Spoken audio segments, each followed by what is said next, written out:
Senta que lá vem papo bom! Antes de apresentar os nossos convidados de hoje, que tem ali um lugarzinho especial na nossa história e no nosso coração, não posso deixar de agradecer nossos patrocinadores e apoiadores, André Bartolini, Ali Francanosa do Salão To You, Animale Patti Batel, Dior Beauty, Esmo, Família Madalosso, PID, impulsionando o seu desenvolvimento, Dr. Gustavo Holtz, Dr. Vitor, da Clínica San Paul e, óbvio, Leonardo Gotti, consórcio.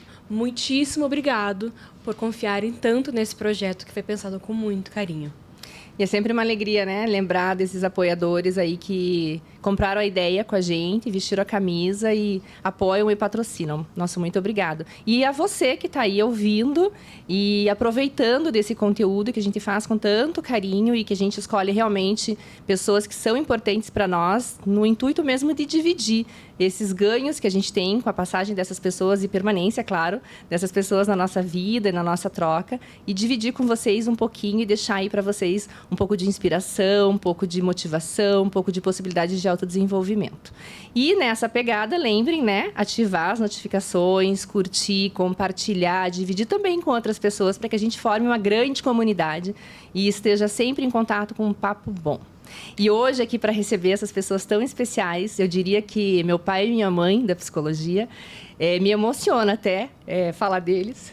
Vai ser difícil. Mas eu quero começar com uma frase de Confúcio que diz assim, que é de velhos troncos que nascem novas flores. E foi isso que eu aprendi na minha jornada como paciente e só me tornei psicóloga quando eu realmente mergulhei em melhorar a mim mesma. E essas pessoas contribuíram muito com afeto, sobretudo, com muito conhecimento. São pessoas que estão na psicologia há muito tempo, com muito acolhimento e com muita completude e coerência naquilo que oferecem como didática, mas também como cuidado com o próximo. Então, é com muita alegria, amor no coração e emoção que eu recebo José Henrique Volpe, nosso querido Henrique, e Sandra Mara Volpe, nossa querida Sandra. Sejam muito bem-vindos. Bom, o Henrique, essa hora, já sabe que já está tudo descongelado, que já está... Não tem mais nem luta, mais nem fuga e nem congelamento, não tem mais nada, né? Então, é uma alegria mesmo receber vocês e poder ouvir o lado de vocês que estão atuando dentro da psicologia haitiana, há mais aí de 30 anos, né? Logo depois que eu nasci. E logo depois que vocês nasceram também. E contar pra gente um pouquinho da jornada de vocês. E eu sempre faço uma pergunta no início do nosso Papo Bom, para que vocês tragam exatamente essa linha do tempo. Então, vou fazer isso para vocês também, né? O que é que trouxe vocês até aqui, nesse lugar que vocês estão hoje? Que não é aqui, mas é aqui, nesse lugar de existência, né? Quer começar? Não, vai você, eu sempre falo. É que eu estou emocionada também.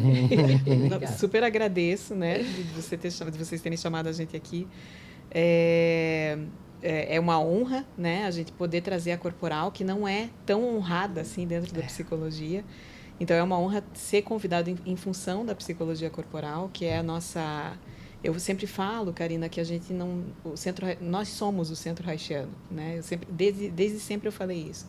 Nós somos a psicologia corporal que o Centro Haitiano oferece, exerce. E porque eu acho que, na época que a gente escolheu a corporal, que era uma época até mais difícil, ainda é, né? Mas era até mais difícil de escolher corporal, escolher Haiti, porque, tipo, você era uma ovelha desgarrada mesmo, se você escolhesse. Porque as faculdades tinham um foco muito grande, a minha faculdade tinha um foco muito grande na psicanálise, que a gente super respeita, sabe? Inclusive que é o nosso berço, é a nossa raiz. Mas dar esse passo para fora da linha da psicanálise tinha que ter muita coragem. Quase disruptivo, né? Quase disruptivo. Eu tive, assim, né, dentro da minha comunidade, ali dentro da comunidade acadêmica, foi quase um susto. Foi uma surpresa para muitos muito negativa, de que eu estivesse escolhendo ir para o caminho de Reich, que foi ali pelo 4º ano da faculdade, mais ou menos, que eu escolhi.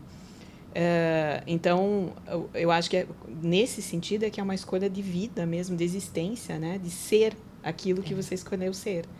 Então, foi por aí eu fui, né? Então, eu conheci Reich naquela época, ali pelo 4º ano da faculdade.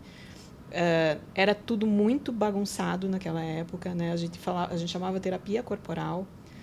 E as ideias se misturavam, a gente não sabia bem o que era de um, o que era de outro. Mas estudando, a gente foi descobrindo e discernindo, né, as duas abordagens com as quais a gente trabalha hoje, que são a análise reichiana e a análise bioenergética, descobrindo que elas têm muitas semelhanças, mas elas também têm muitas diferenças.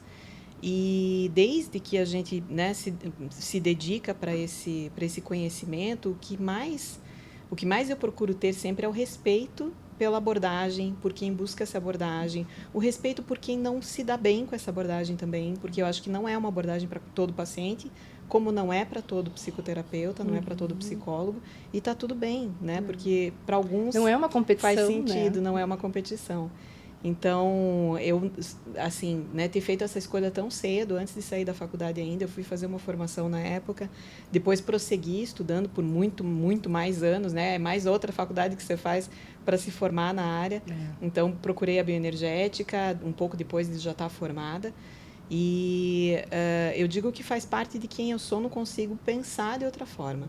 E acho que só fez sentido porque exatamente conectou com essa questão, né, de quem eu sou. E de como a corporal me faz sentido, pensar a corporal me faz sentido. Começou assim, né? Acho que o Henrique também pode complementar com a história dele. E como que Reich chegou para você? Só para entender mesmo. Porque se imagina se hoje não é falado. Eu, ainda quando fiz faculdade, ainda peguei uma cadeira de sexualidade, que daí trazia Reich. E eu falava, mas Reich é tanto mais, né? Sim. Mas ok, foi como se deu ali, né? E pude, dentro da psicologia do esporte, também falar um pouco mais de Reich. E até na época, o professor, ele trazia muito mais outros teóricos. Eventualmente, aparecia um Volpe, que eu achava muito legal isso. Mas outros teóricos que também acabavam trazendo muito mais por esse lado da sexualidade e não da completude que se é mesmo, né? O que Reich representa. Na verdade, eu conheci fora da faculdade, porque eu fazia parte do centro acadêmico. E aí a gente resolveu fazer um evento dentro da faculdade, até para ter fundos para o centro acadêmico. E eu tinha colegas que faziam formação em terapia corporal, que era como se chamava na época. E eles eram super apaixonados e colocaram um monte de coisa na grade horária ali que tinha a ver com a corporal. Até então, não conhecia e nem me interessava, né? Eu tinha interesse por todas as abordagens, eu sempre fui muito aberta, assim, para conhecer e aprendi isso também na faculdade. Tipo, inclusive você quer falar mal sobre uma abordagem? Conheça. Não é? Conheça, para você ter critério, né? Exatamente, não vai sair falando do que você ouviu falar. Sim. Então, eu tinha essa abertura para conhecer tudo que eu pudesse conhecer durante o período da graduação. Estava lá no centro acadêmico e aí a gente fez esse evento e vieram, então, profissionais da corporal, incluindo o Henrique. E aí foi onde eu conheci um pouquinho, mas foi muito pouco porque eu não participei das atividades que eram da corporal naquela época. Mas aí eu falei, quem sabe, né? Vamos ver como é que é essa corporal. E aí eu fui para um workshop. Ali, minha filha... E beliscou, né? Meu Deus. Aí eu falei, gente, eu só chorava, Karina. Eu passei o final de semana chorando. E claro, né, isso não quer dizer que a corporal só faça a gente chorar. Claro. Mas assim, eu acho dá que... para gritar também. Também, várias coisas. Mas eu acho que foi o impacto de mexer com a minha existência mesmo. Né? Ali eu entendi que eu queria fazer corporal na vida, que era com isso que eu queria trabalhar. Então, por isso, eu busquei a formação, obviamente fora da faculdade. E na faculdade nunca ouvi falar mesmo. Nunca ouvi falar. Inclusive... a PUC tinha uma postura bem fechada com relação a abordagens não muito reconhecidas, e tem até hoje, né? O que eu não julgo, não condeno, acho que um posicionamento, é um posicionamento, está tudo bem. E acho que também o aluno não se faz só no banco da faculdade. Com certeza. Então, só agradeço o universo de ter sido esse o caminho, né? E eu precisei buscar meus recursos fora dali mesmo. E então, foi quando você conheceu essa figura também? Foi. Então, você ganhou 2 em 1 ali. Sim. Foi. Ele era conhecido por ser o corporalista. O rebelde sem causa. Já era. E a sua jornada? Ixi, a minha foi complicada, né? Eu acho que assim, desde um pouco antes da minha entrada na psicologia, o meu conflito era estudar a mente, estudar as emoções, trabalhar com isso, mas eu não sabia ainda por qual caminho ir. E alguns colegas meus queriam fazer medicina e foram para a medicina mesmo, queriam tentar me levar para isso e eu ainda estava descontente. Aí eu sempre digo para a Sandra, né?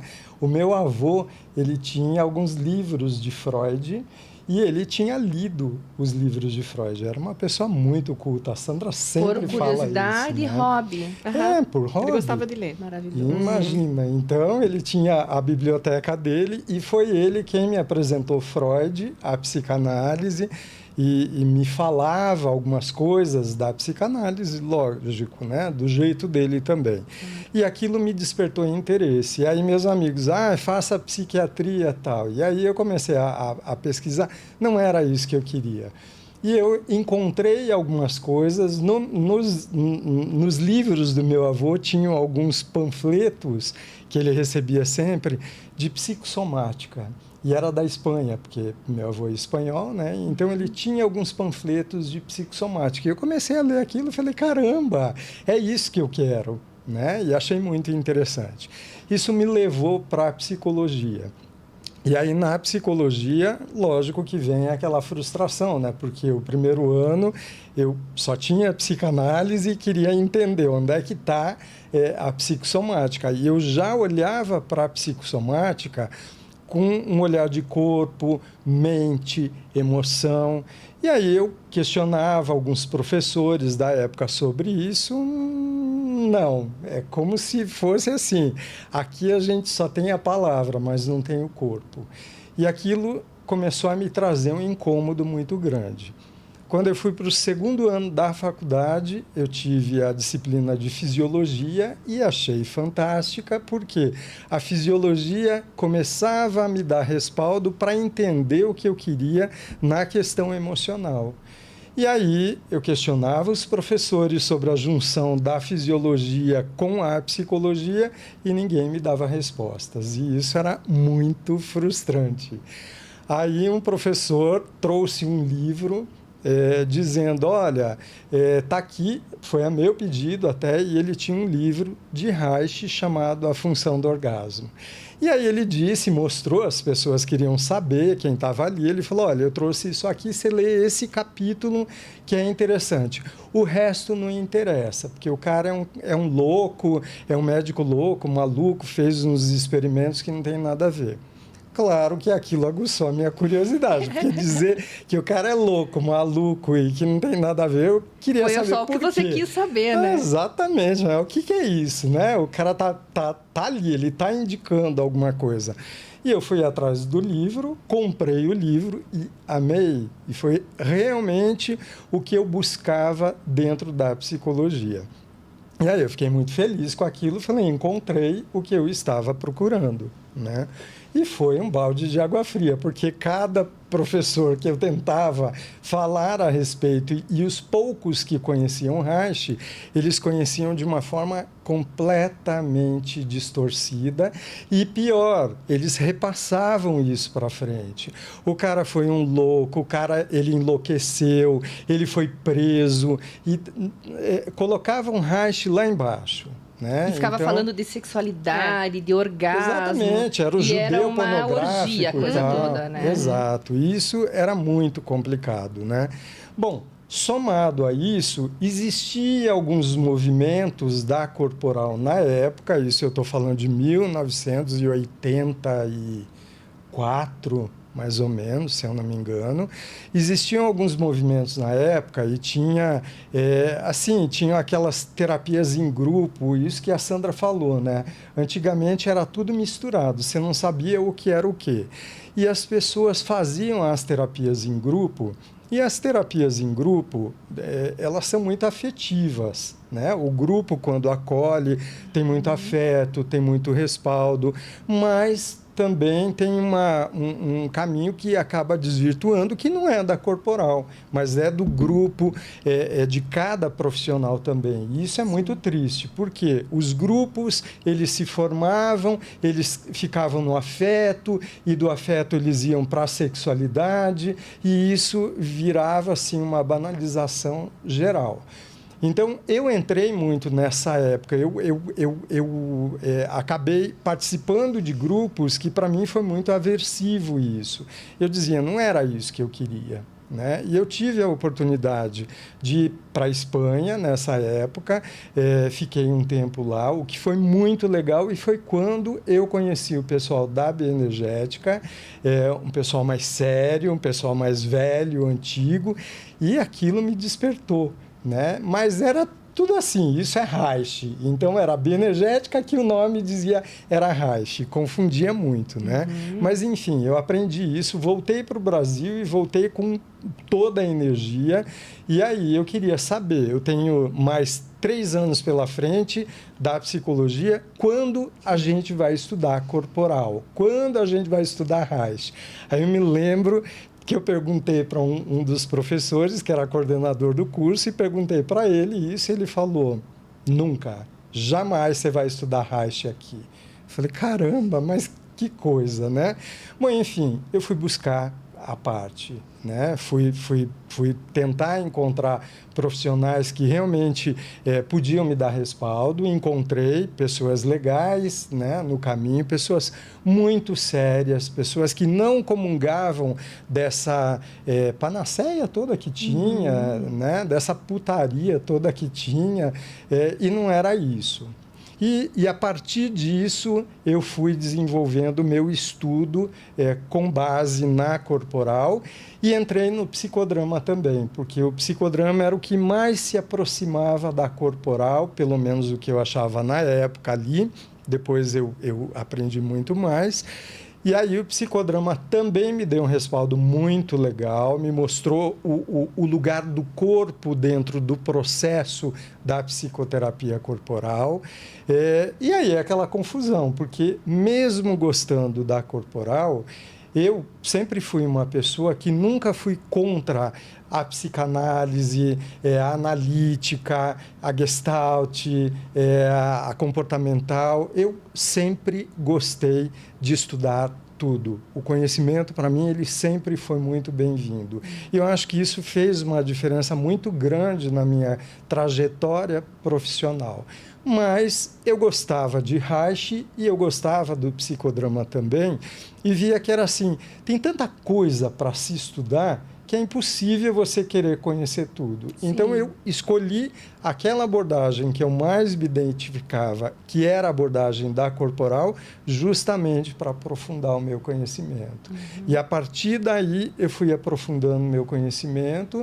Foi quando eu me tornei professor de fisiologia, e aí eu falava sobre couraças, eu falava sobre o corpo, a fisiologia do corpo, a psicossomática fez sentido para mim, né? Não essa que o pessoal ainda insiste em estudar, mas de uma forma só teórica. Fala-se do corpo teoricamente. O corpo ele é concreto, né? O corpo ele precisa ser visto e ser trabalhado dentro do processo de psicoterapia.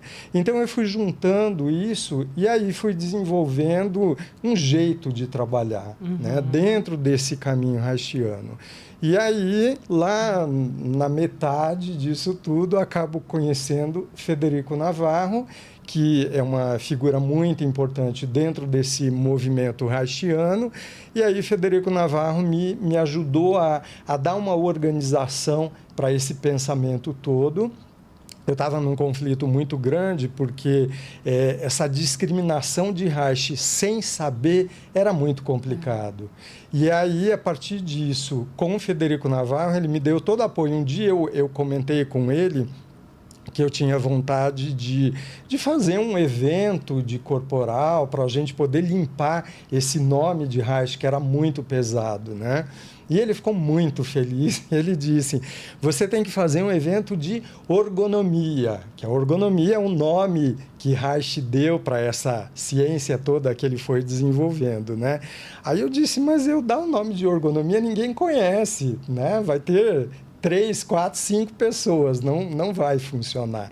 Então, a gente precisa chamar de psicoterapias corporais, porque envolve todas as outras escolas da corporal. E ele fez uma cara, porque até ele, que era da corporal, também tinha suas ressalvas com outras escolas. Porque depois de Reich veio a bioenergética, veio biossíntese, veio biodinâmica, veio educação somática. Vieram várias escolas, o que foi muito importante, porque cada uma com a sua contribuição, né? E Frederico Navarro, ele tinha uma fidelização muito grande por Reich. E aí ele olhou torto, mas eu disse, não, eu quero fazer um evento de corporal. Eu me lembro que eu cheguei em casa e falei para a Sandra, vamos começar a montar alguma coisa dentro da corporal. E era tudo muito pesado, e a gente pensou, vamos fazer algo onde a gente possa reunir todas as escolas da corporal. O que era um desafio. Por quê? Porque as pessoas elas não tinham essa interação. É como se fosse, o meu Reich é melhor que o seu Reich. Então, o meu Reich é diferente do seu Reich. Eu trabalho com bioenergética, você trabalha com Reich, com a terapia reichiana, eu sou da biossíntese. Isso era muito complicado e não era isso que a gente queria. E aí, a gente resolveu, então, montar o primeiro congresso brasileiro de psicoterapias corporais, foi em 1970. Não, calma. 90, também, né? não. Sim, 96. 96? Uhum. É. 70 eu estou no 70. Não, calma, não tinha nascido, né? Não, nós não estávamos aqui. Não, é verdade. 1996, o primeiro que a gente fez. E foi muito legal, porque a gente convidou cada profissional de peso dessas abordagens e foi histórico isso tudo, né? E isso fez com que esse movimento começasse a crescer e o nome de Reich ele foi aparecendo do que era o verdadeiro trabalho de Reich. Sim. Porque eu lamento isso, a gente escuta professores das faculdades se metem a besta em querer falar de Reich, mas falam umas besteiras que não tem nada a ver. E para falar de Reich você tem que se aprofundar muito, exatamente, né? Para poder compreender o tamanho da obra, porque perpassa por muitas coisas, pelo fenômeno da natureza, sim, como natureza mesmo, pelo fenômeno do existir do ser humano, né? Do ter prazer, que aí ele vai falar, né? Dentro da linguagem dele, que é onde eu acho que a teoria fica difícil para muitas pessoas compreenderem mesmo. E vários momentos que ele teve na história dele. Exato, e vários momentos também, porque acho que imagina, não estava lá, né? Não tinha como dizer, mas olhando de fora hoje de quem estuda isso, eu acho que Reich tinha... O problema de Reich era político. Né? Essa questão mais social mesmo, de circular nas rodas sociais, né?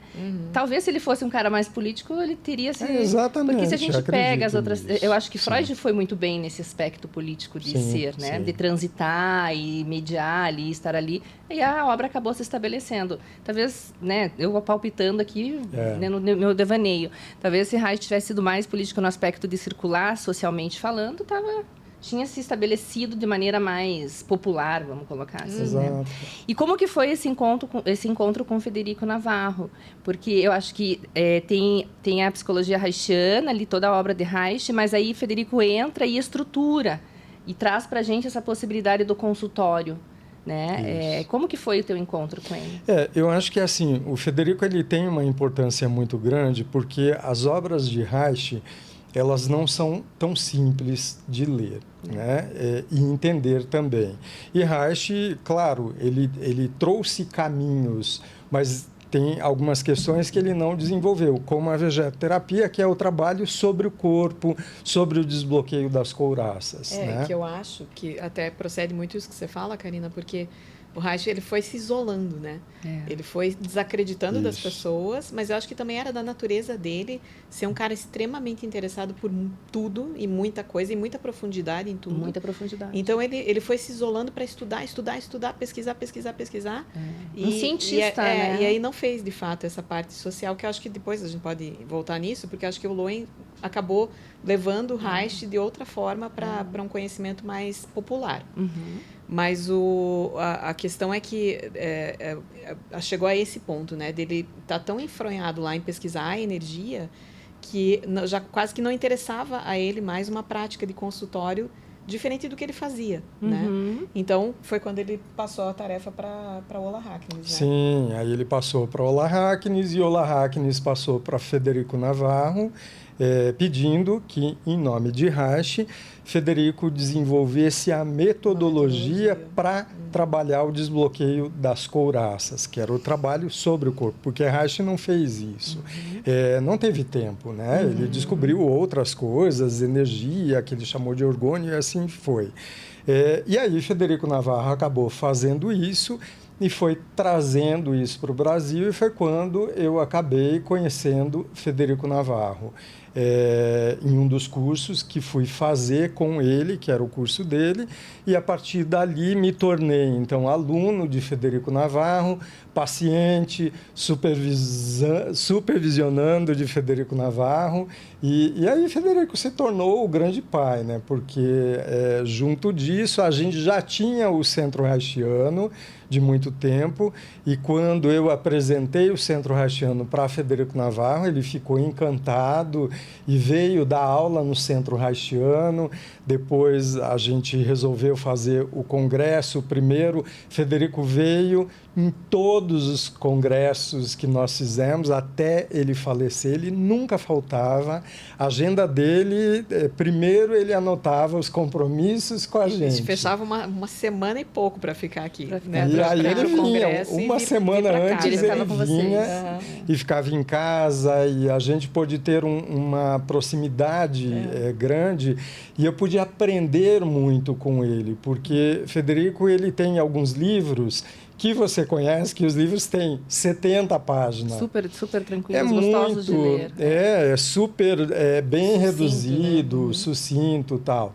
E às vezes você fica naquilo, eu quero mais, eu quero mais, eu quero mais. Então, a gente teve a oportunidade de ter esse mais com esse convívio diário com ele, e isso fez muita diferença, sabe? De você ouvir as histórias, ouvir o lado dele também. Então, esse foi o meu encontro, né? E ele tem uma linguagem muito simples e clara e didática. Objetiva, né? Eu gosto de uma frase que ele fala, que uma boa terapia não é terapia, é arte. Não é técnica, é arte, né? Que é como eu enxergo quando eu vejo acontecendo os efeitos da prática da Ele era muito corporal, humano, né? era uma pessoa muito simples, né? E isso, para a gente comenta sempre, até as aulas, quando ele dava aula lá no Centro Reichiano, estava ele sentado com os gatos subindo no colo dele, deitado, cachorra zanzando pela sala, e ele adorava, ele tinha uma simplicidade muito legal, e isso ele passou para a gente também. Eu acho que é um motivo de orgulho, sabe? Você ter isso, poder ter esse convívio também. É um privilégio. É um privilégio, e é o que a gente passa, né? E quando que vocês se tornaram pacientes da Corporal? Eu me tornei paciente da Corporal. Eu fiz psicanálise primeiro, fui paciente de psicanálise, depois de analítica, aí tentei TCC. Queria conhecer isso. Sim, na época de faculdade. Formação, né? Com a escolha pela formação vem esse compromisso, essa responsabilidade e esse desejo também. Importante você falar isso, Sandra, porque às vezes as pessoas, elas... às vezes não, acontece com muito mais frequência do que às vezes, do psicólogo não fazer terapia. E, sobretudo, das pessoas que não são da área acharem, se surpreenderem e se assustarem que os psicólogos fazem terapia. Como se a gente outro dia eu escutei assim, você acredita que o meu terapeuta faz terapia? Eu fiquei chocada. Eu falei, graças a Deus. Então, teu terapeuta é muito bom. Jura? Eu achei que ele mesmo se organizava, assim, né? Ele dava com as coisas dele. Eu falei, mas claro que não. A Luísa que falou outro dia, um dentista faria canal nele mesmo? É a história do médico, né? Imagina o médico ficar doente. Vai aonde? Nossa, não pode adoecer, o psicólogo também o cardiologista não pode ter um infarto, né? Outro dia a gente entrevistou aqui uma pessoa que ele falou exatamente sobre isso, sobre a importância e o compromisso, inclusive, de nós estarmos em terapia, né? Sim. A gente ter esse lugar também para se reorganizar, porque o preço que a gente paga da nossa profissão é a empatia, inclusive, né? Exatamente. Eu acho que isso dentro das terapias, né, os terapeutas e os psicólogos, eles precisam se colocar também nesse lugar do paciente, porque eu acho que isso faz muita diferença. A gente sempre precisa estar visitando e revisitando os nossos processos mentais, e até porque ninguém é perfeito, e a hora que você achar que você é perfeito, aí sim você precisa de terapia, porque mas não intensiva. A coisa tá complicado, né? E falta muita humildade. Eu acho que terapeutas, ele sobe num pedestal e ele se coloca num lugar de poder que falta essa humildade também. Então, eu sei mais, eu tenho o comando da sua própria vida, e tornam muitos pacientes dependentes deles, e isso não é ser terapeuta, né? E a gente precisa muito aprender a lidar com isso também. Frederico Navarro dizia sempre que o paciente, ele precisa, principalmente no começo do tratamento, ele precisa saber que ele é dependente da terapia, mas jamais ser dependente do terapeuta.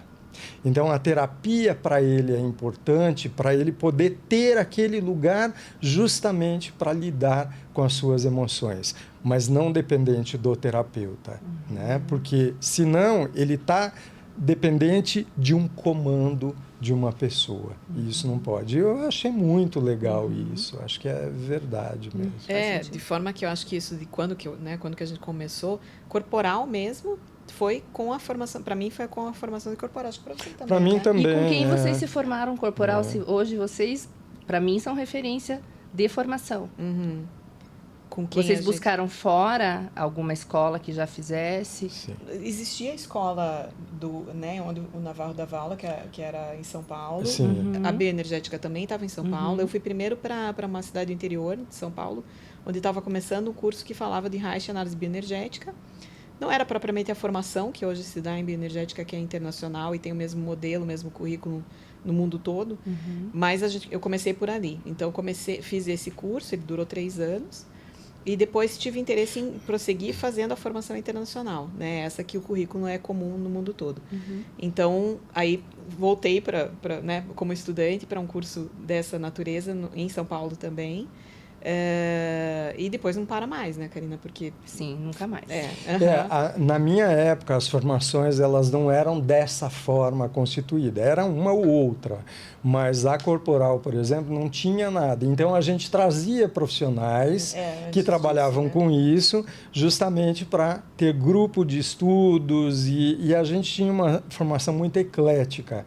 Então, era muito separado, né? Depois, alguns grupos foram se reunindo para poder estruturar um pouco as formações, e aí a gente tinha que buscar fora isso, seja São Paulo, Rio, que eram os grandes centros, e fora do Brasil também, né? A gente tinha algumas pessoas fora do Brasil. É a mesma coisa de Frederico Navarro. Então, quando ele foi fazer a formação, ele era um psicanalista, ele contava isso, que ele conheceu o nome de Ola Hacknes e foi buscar Ola Hacknes Ola Hacknes estava em um outro país, e aí era mais difícil os alunos irem para esse outro país, então, que era Noruega, e aí chamaram Ola Hacknes para a Itália. Então, Ola Hacknes foi para a Itália dar a formação para ele. E no fim, o próprio Navarro, acho que foi um pouco assim também, porque ele acabou gostando, exatamente, que resolveu morar no Rio. Né? Então, ele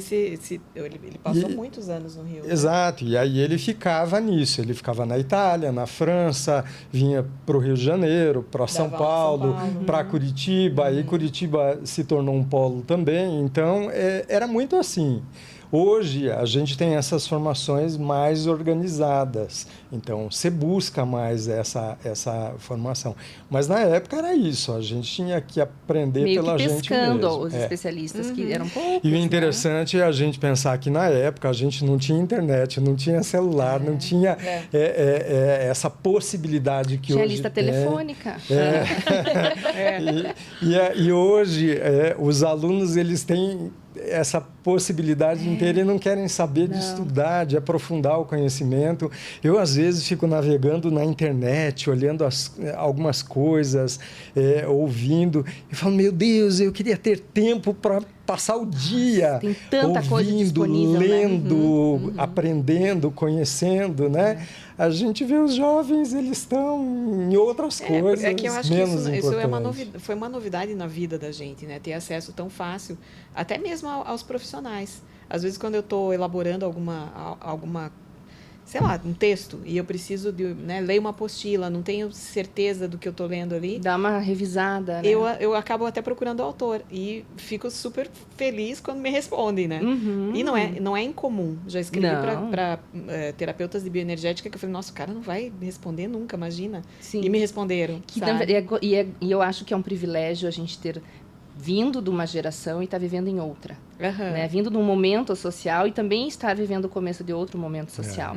E outro dia eu falava assim, quem será que vai ser o Gilberto Gil dessa era? Quem vai ser Federico dessa era? Ou Lowen dessa era, né? Vocês já pensaram em também reestruturar a teoria e trazer ela para esse momento social? E quem sabe serem um teórico que deixem esse legado nesse momento?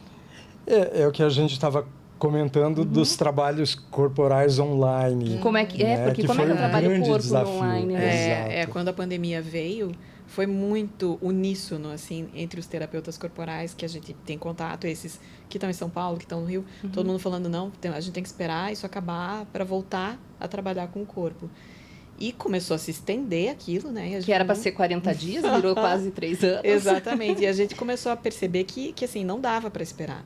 Então, hoje eu vejo que a gente já consegue, claro que eu acho que a gente ainda tem muito para aprender, mas a gente já consegue trazer para um universo online o trabalho corporal e realizar. Claro, né, falta a presença, falta a percepção de campo energético, acho até que ok, mas a gente precisa usar outros recursos. Eu acho que depende muito da habilidade de quem está tocando isso, sabe? Porque até nesse sentido da dependência, às vezes essa primeira transferência, ela até causa essa dependência do paciente com o terapeuta, né? E talvez num primeiro momento até isso seja funcional. Exatamente para criar esse setting ali dentro desse universo virtual, né? E é claro que com o tempo isso deve ir se esfarelando ali, se dissolvendo. Mas eu acho que depende muito da condução, do quanto inteiro nós estamos, né? Outro dia a gente falava da sintonia, né? De estar na mesma frequência, né? De estar ali inteiro. E daí é possível. É possível. Hoje eu estou no online, eu tenho mais de 2... Eu estou no online, eu estava na terapia ainda, eu ainda estava terapeuta, né? Em 4, 5 anos você tá. 2016, 2015 para frente eu tô no online. E então 10 anos eu tô no online. Então aí porque eu atendia, eu tava naquela época que eu fui para Califórnia. E daí eu era para tirar um período sabático, eu não tirei, fiquei no online e tô no online desde então. E aí ano passado, 2 anos atrás, eu decidi que eu ia ficar só no online. Sim. Porque até então você fazia ainda os dois, ainda né? tinha o consultório Presencial físico e online. E hoje quando alguém me pergunta, antes também. Eu comecei antes você começou da antes também, eu lembro, porque você tinha gente fora do país, né? Isso. Antes de nem falava, o CRP nem tinha falava criado uma maneira de regular isso, né? A gente tinha que dar nosso jeito, né? Tanto no sentido de sigilo quanto no sentido de até interesa, porque né? o que me passava sempre pela cabeça era assim, tipo, a pessoa tá lá no Oriente, precisa terapia. E quer que seja com você, porque quer tem essa... Não tem outra eu vou dizer que não, né? Então... Vamos dar um jeito nisso, vamos dar um né? jeito. E então eu acho que cabe muito até hoje quando alguém me pergunta assim, mas você não atende presencial? Eu respondo assim, ó, eu atendo presencialmente em sala virtual. Porque eu estou presente. Claro. Né? E aí quando eu tinha o consultório físico, eu ia para o consultório físico e atendia online. Por isso que eu fechei o consultório. Eu falei que não faz sentido nenhum ficar online aqui. E você sabe o que foi interessante, isso da pandemia, né? Que eu falei para a Sandra, acho que uns 4 anos atrás, a gente tem o curso de especialização em corporal, que foi o que você fez presencial.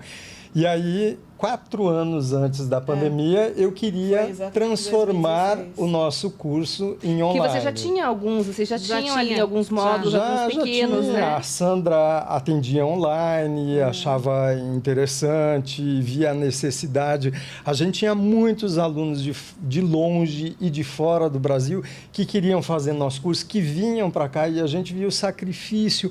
O aluno se mudava para cá, o aluno tinha que se mudar para o Brasil para poder fazer o curso. E a gente viu o sacrifício disso. E aí, 4 anos antes, um dia eu sentei e falei, eu vou estruturar isso aqui, organizei, peguei todo o curso, os módulos, falei, é agora, vou gravar a aula e vamos ver o que vai dar. E montei um projeto piloto, né? E tinha lá uma aluna que tinha interesse, eu falei, vamos lá e vamos tentar ver, e fui adaptando. Daqui a pouco apareceu mais um aluno e foi mais outro, e a gente foi melhorando.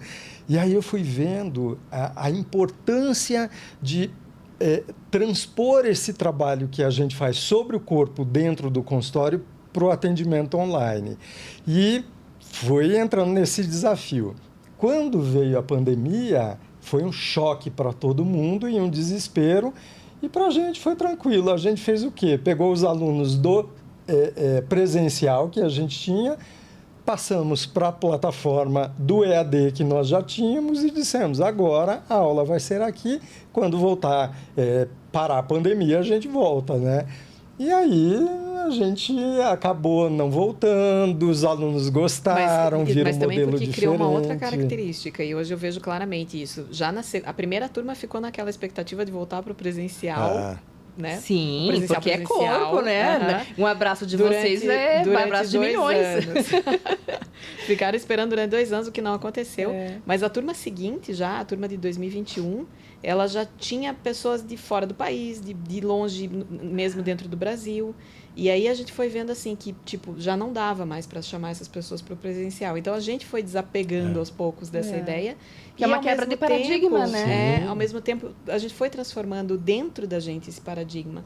Que é isso que você fala. Claro que a gente está presencial, só que a gente está numa sala virtual. Isso. Né? Então eu acho que essa noção, hoje, se um corporalista ainda fica, desculpa, né, na insistência de não, tem que ser, não, se não é presencial, não é corporal, desculpa, não vai acontecer. E eu acho que a beleza disso tudo é esse raio que se amplia.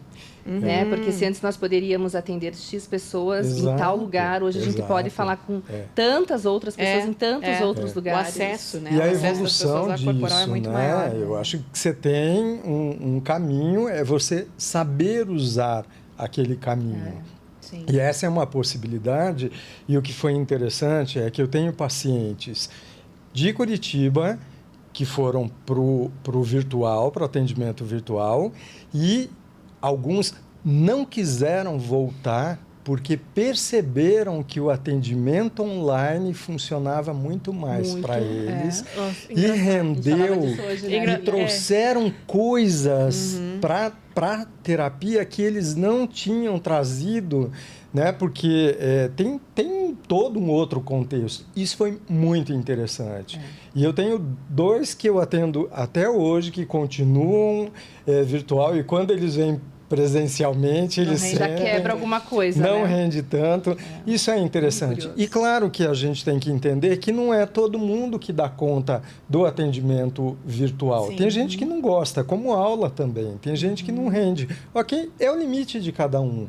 Mas tem essas possibilidades. Sim. Isso é que faz a diferença. Mas se a pessoa está aqui, pode ir, né?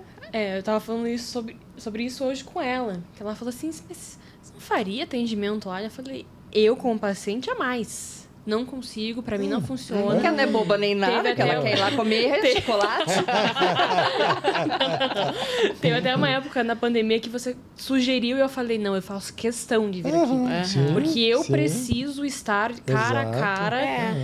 Eu acho que é toda uma estrutura, assim, é todo um ambiente que faz eu entrar naquilo, e ficar imerso, entrar no meu nirvana, e etc.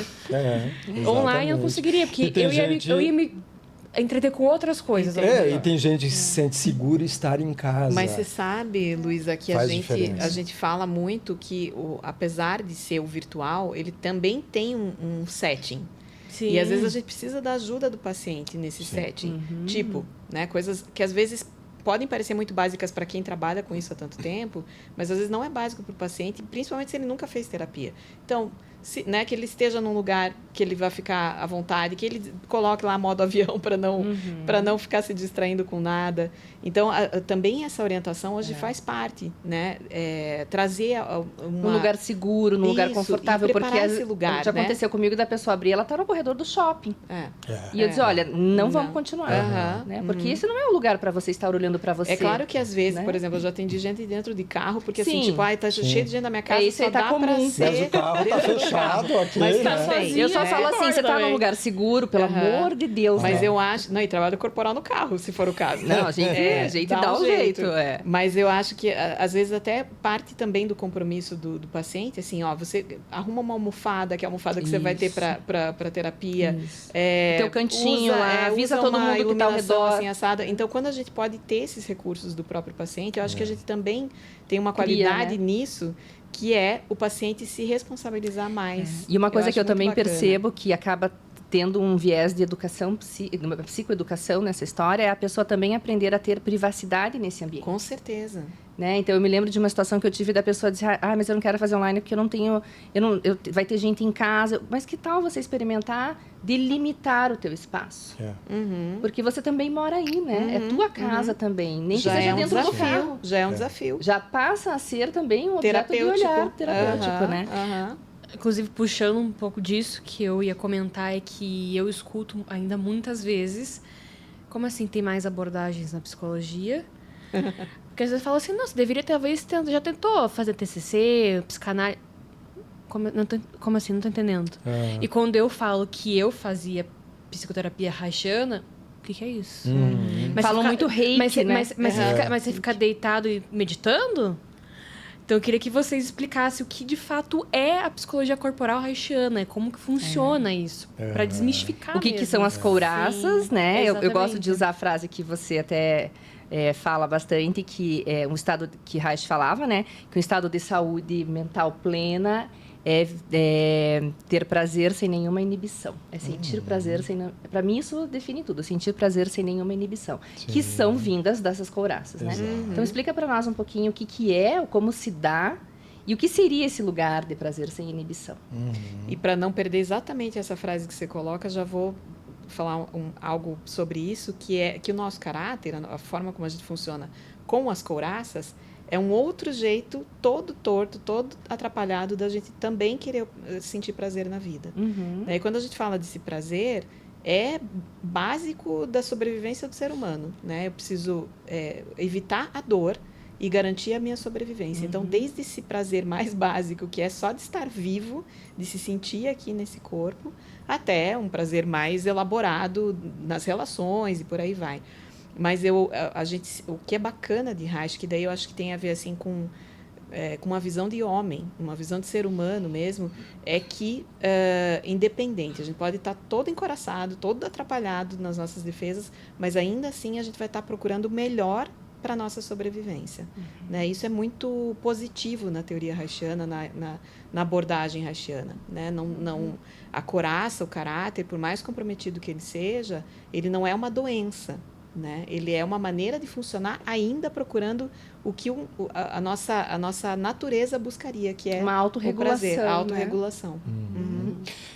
E respondendo isso, né, que você pergunta sobre as linhas da psicologia, as escolas da psicologia, isso às vezes é confuso para quem não é da área, né? Mas o que é isso? Vocês falam em linhas, escolas e tal. A gente tem que partir do princípio de que nós temos Freud com a psicanálise, que acaba sendo a mãe disso tudo, ou o pai disso tudo, não importa, pai e mãe, e que é o ponto inicial, né? E graças a ele chegou-se às outras abordagens também, então eu acho que Freud merece o devido respeito dele. Mas alguns alunos de Freud, outros não alunos de Freud, encontraram jeitos diferentes de trabalhar. Então, esses jeitos diferentes, por exemplo, veio com Moreno, que criou o psicodrama, que era contemporâneo do próprio Reich também, um pouco antes de Reich, e criou o psicodrama independente da psicanálise. mas o Reich estava dentro da psicanálise, Jung, que é uma pessoa conhecida, estava dentro da psicanálise, e outros que vieram, né? Então, Jung, por exemplo, desenvolveu a psicologia analítica com outro jeito de trabalhar, de entender o ser humano também. Reich, ele era psicanalista, começou com a psicanálise, aí ele foi encontrando jeitos diferentes justamente porque alguns pacientes que usavam daquele método da psicanálise não conseguiam ter resultado. E Reich questionava isso, como outros também, que possibilidades a gente poderia oferecer a esse paciente, a essa pessoa que não consegue melhorar com o método que a gente usa, que é a psicanálise. E aí Reich encontrou um outro jeito de trabalhar, que é olhar o traço de caráter, que é olhar o corpo da pessoa, como a pessoa funciona de acordo com seu traço de caráter, a vestimenta, a postura, o tom de voz. Isso tudo é uma defesa que a pessoa forma ao longo da sua história, principalmente da primeira infância, decorrente dos estresses que a gente vai recebendo na nossa formação. E esses estresses, eles vão formando os bloqueios, as dificuldades que a pessoa tem de lidar, ela forma um bloqueio na mente que, consequentemente, vai trazer um equivalente somático que é no corpo. Então, por exemplo, se você fica com medo do pai, com medo da mãe, dependendo da etapa do desenvolvimento, tem uma educação moralista, uma educação muito rígida, a criança ela vai ficar o tempo todo apreensiva e tensa. Então, ela vai descarregar essa tensão, ela vai somatizar essa tensão no próprio corpo, ela vai congelar essa ansiedade, esse medo no próprio corpo. Então, é uma pessoa que vai ter um corpo com uma postura condizente àquela história. Os ombros tensos, o pescoço endurecido, os olhos endurecidos, arregalados, a boca travada e assim sucessivamente. Essas são as couraças.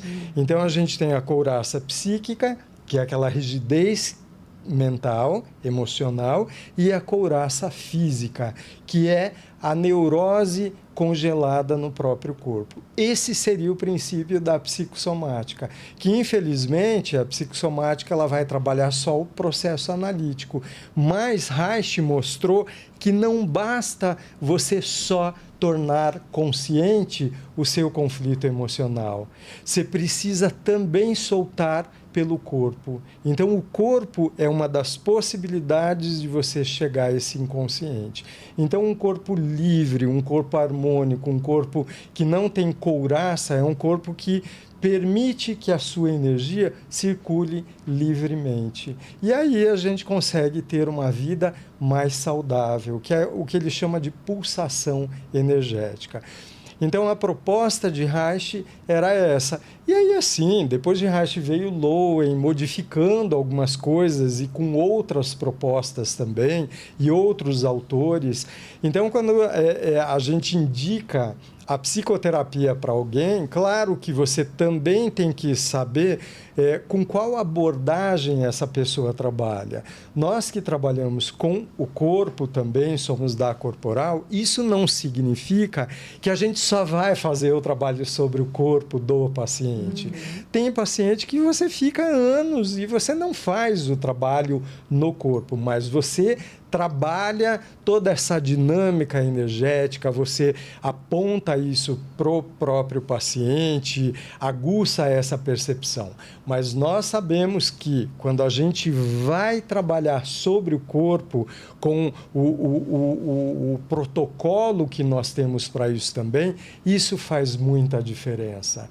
Então, a gente tem o trabalho de corpo e o trabalho analítico. O trabalho corporal ele não é desvinculado do trabalho analítico. Então, essa é a diferença de uma terapia puramente verbal.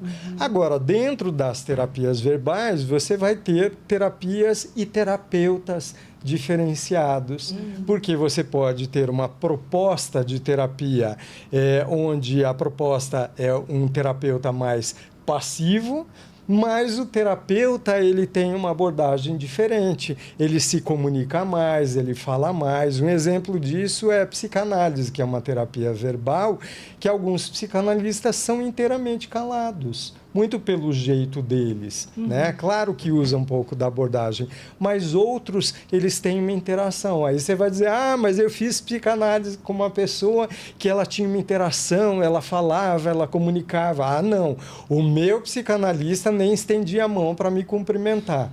É isso que acontece. Porque também, é claro, se mistura também aquilo que a pessoa tem como habilidade, né? Claro. Sim. Se ela é uma pessoa que ela tem essa habilidade mais Exatamente. afetuosa e corporal, ela vai levar isso também para o trabalho dela. E a né? gente não pode falar em o que é melhor ou não, mas O a que é gente fala certo, em adaptação.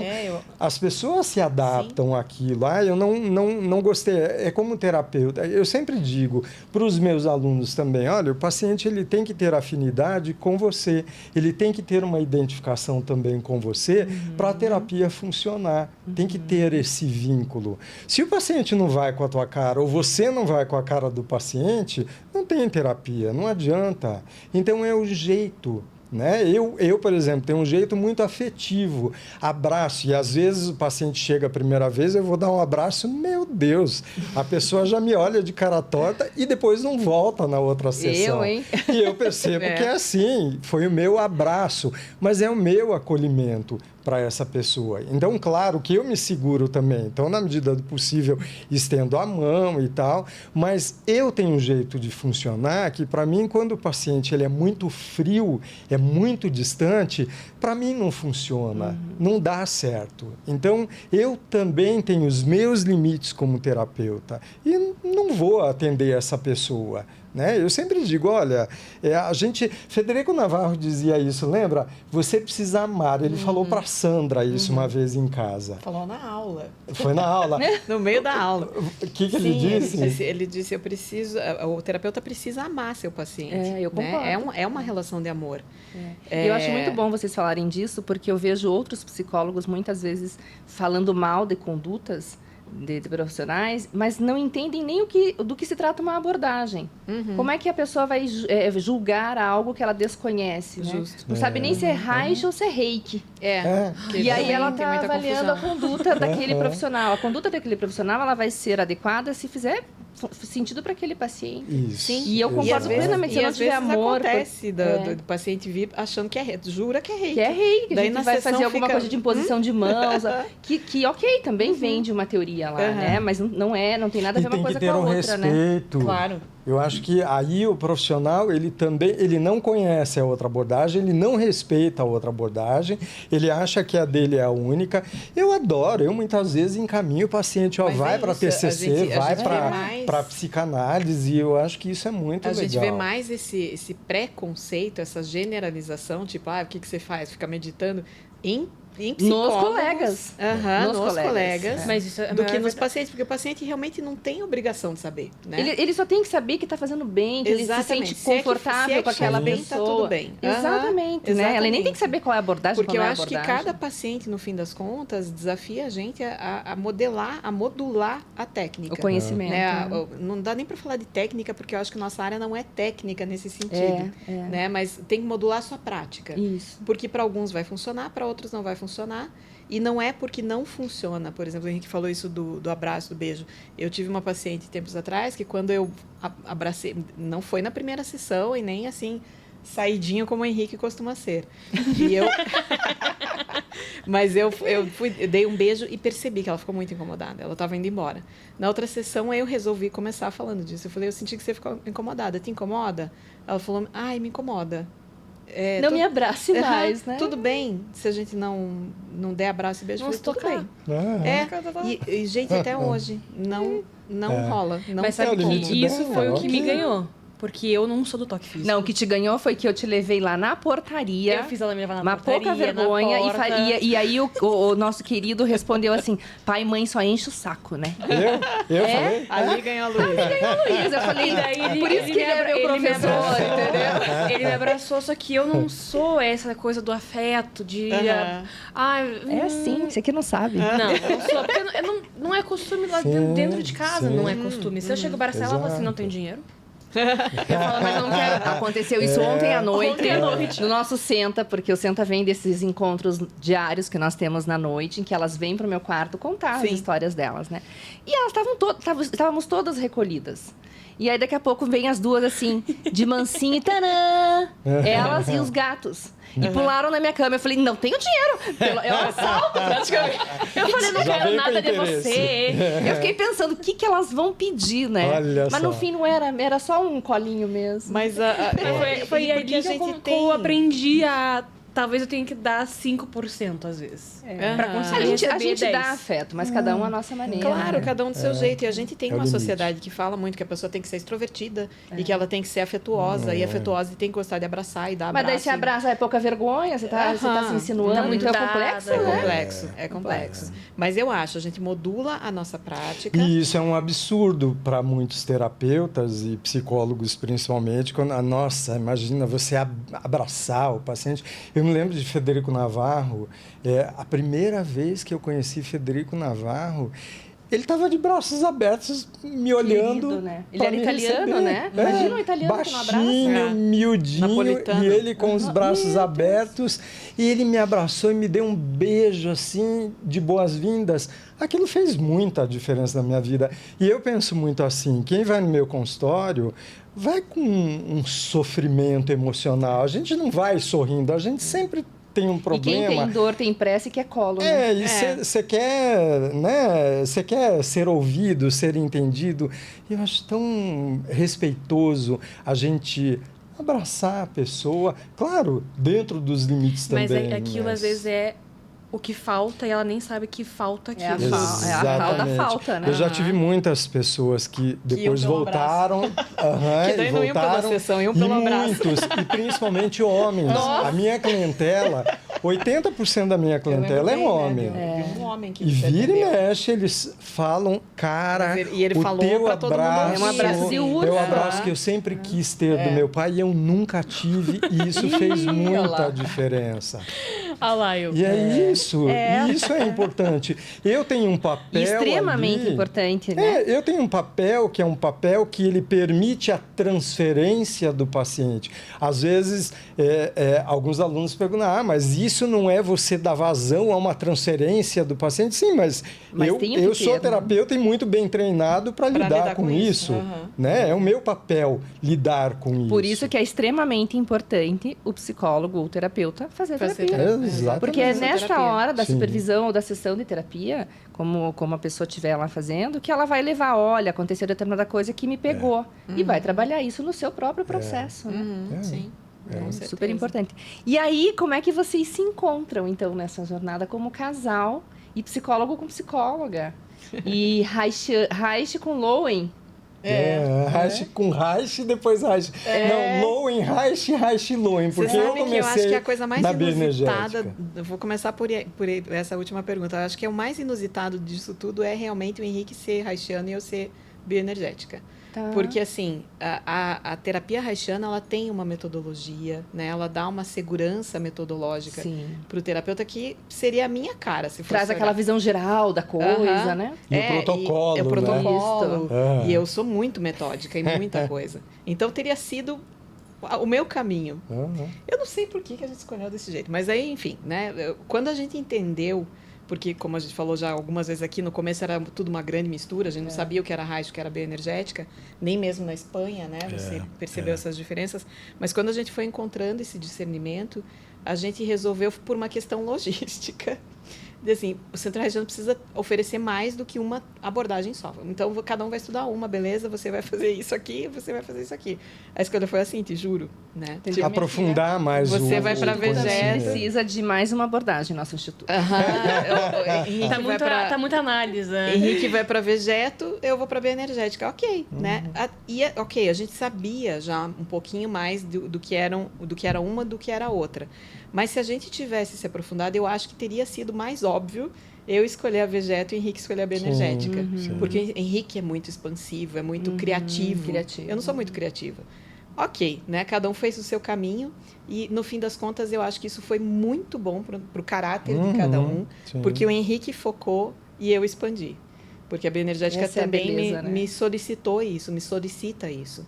né? A prática da bioenergética, ela não tem essa metodologia, embora ela tenha uma base prática, como eu, né, falava antes, são 4 práticas, mas que a gente precisa criar muita coisa em cima disso e precisa ter uma escuta, e eu acho que isso eu me identifico muito com a bioenergética, que a gente constrói a compreensão a partir do verbal, pensando no corporal, né? O trabalho corporal em bioenergética, ele é a interpretação que você fez do que o paciente te falou.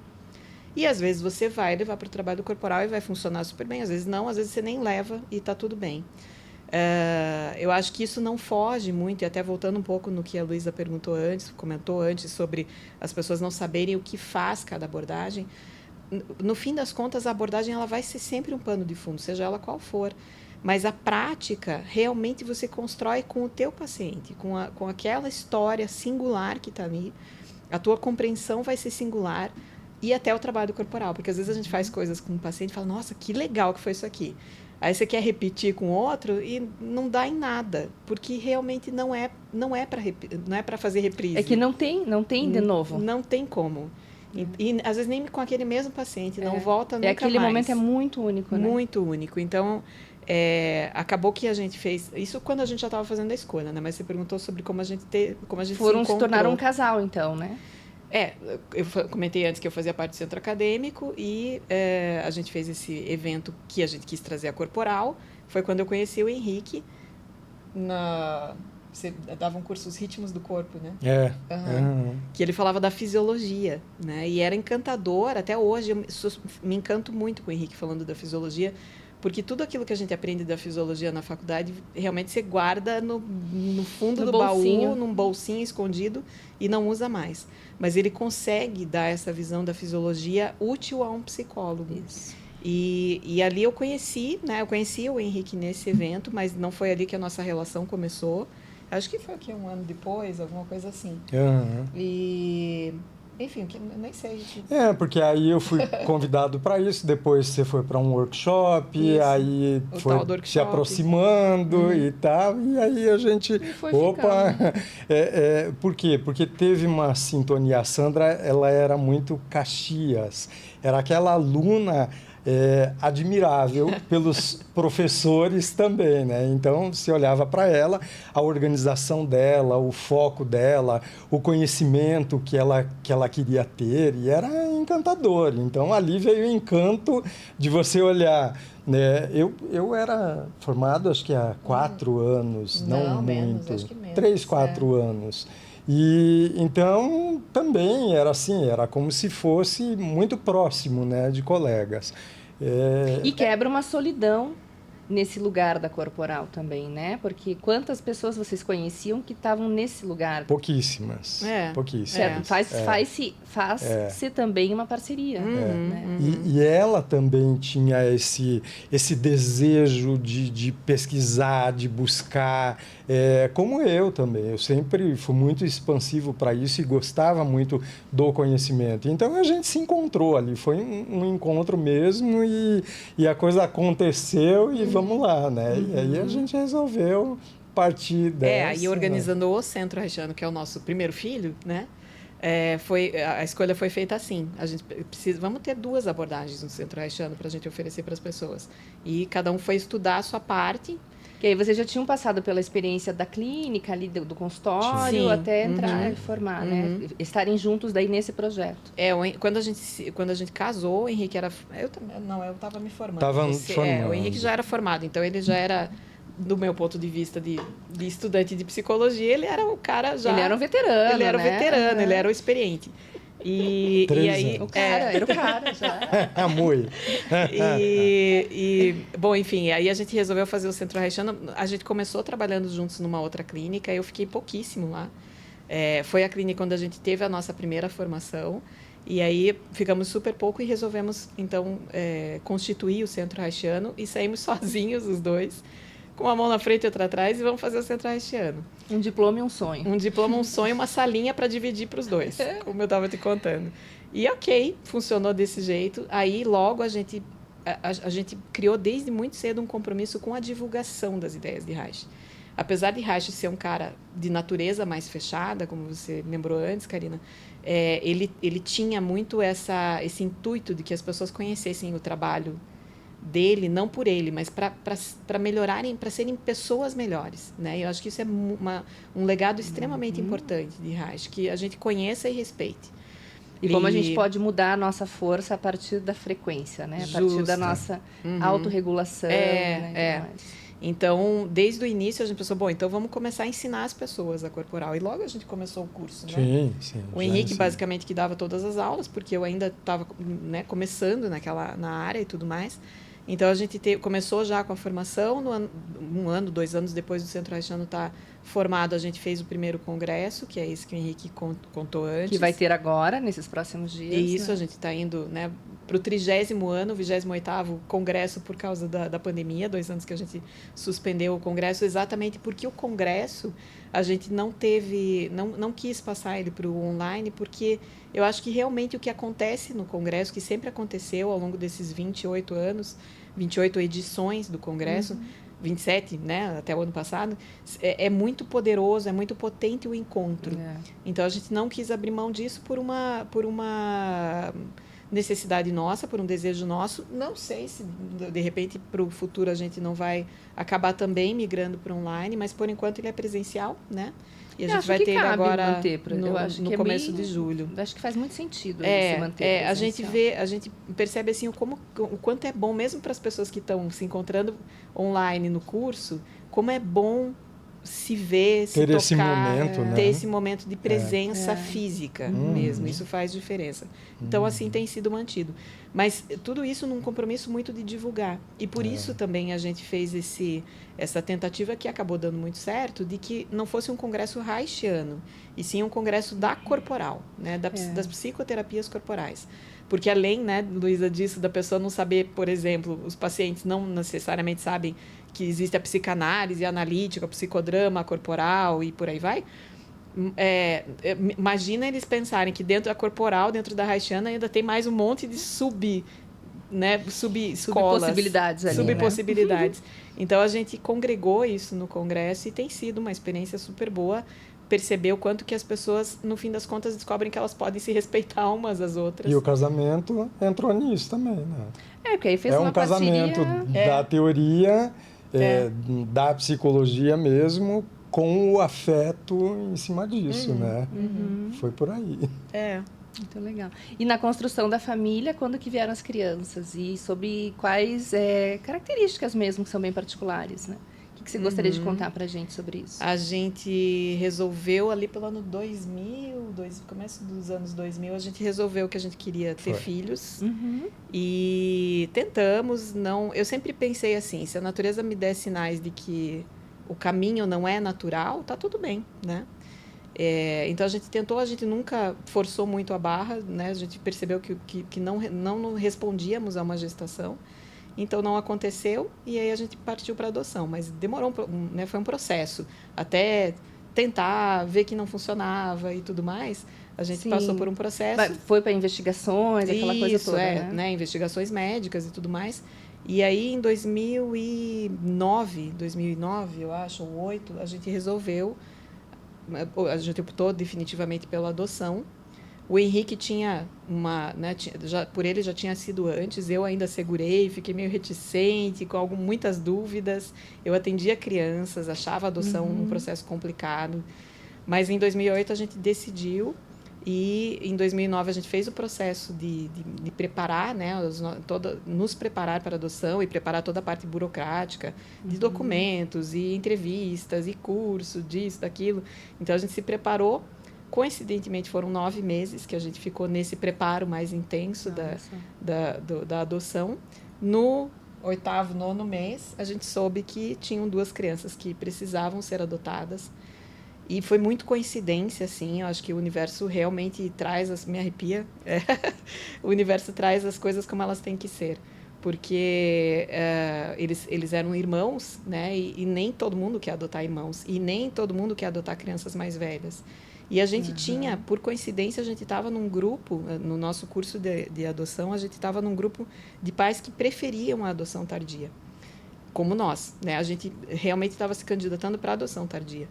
E aí estava demorando o nosso processo, não tinha nenhuma perspectiva, ninguém falava com a gente para dizer se tinha alguma criança para a gente adotar. Aquele silêncio total.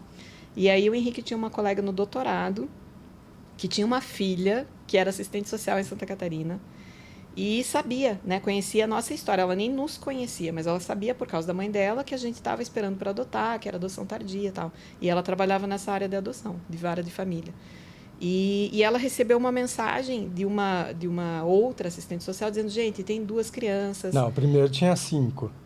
Não, mas aí depois essa fase 4, você vê, eu já até nego essa fase aí. Eu tinha 5, eu cheguei para a Sandra e falei, tem 5 crianças. Não, pelo amor de Deus. Pra mim era umzinho. Vamos, e maiorzinho tal. Já, né? Aí a Sandra não queria. Eu disse, não, tá bom. Não, todo dia ele vinha com uma história. O Henrique já queria logo os 5. Eu não sei da onde ele semana seguinte ele estava ampliando o centro haitiano. Tem 4. A Sandra, não, eu já disse. Nossa, eu tive que dizer muito não nessa No época. máximo 2. Se eu não sabia dizer não, ali eu aprendi. Aí chegou um dia, eu falei pra ela, Sandra, agora tem 3. É inegável. A Sandra falou, 3zinho. Não, definitivamente, senão eu saio de casa. E aí, então eu tinha esquecido dessa parte. Aí essa assistente social recebeu essa mensagem dessas 2 crianças que precisavam de adoção. Caso contrário, era a última tentativa, porque ela estava inconformada. Falou, como que não querem adotar essas crianças, né? Como que não está surgindo? São 5? E não é que não eram queriam. 2. Eram 2 já. Os 2. Tá.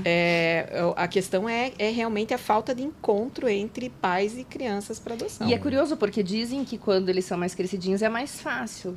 Nossa, bom, enfim, né? Se a gente fosse falar do sistema, tem muitas complexo. Falhas, é muito complexo. E está cada dia mais complexo. Acabou acontecendo que daí caiu essa mensagem para essa assistente social e ela imediatamente lembrou da nossa história e falou, mãe, aquele casal que você conhece, já adotou? Não adotou.